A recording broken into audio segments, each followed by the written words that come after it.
భద్రాద్రి శ్రీ సీతారామస్వామి వారిని కేంద్ర మంత్రి బిఎల్ వర్మ దర్శించుకున్నారు.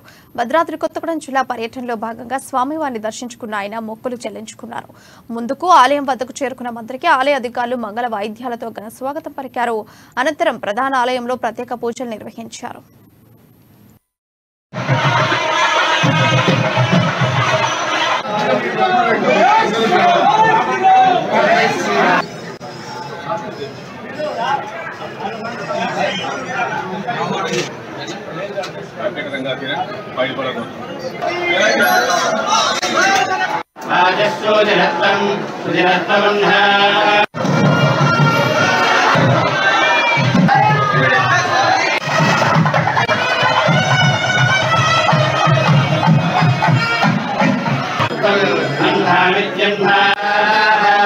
सर्वाभिरेवैनं देवताभिरुद्धरति आत्मानं भवति शतमनन्तं भवति ऐश्वर्यं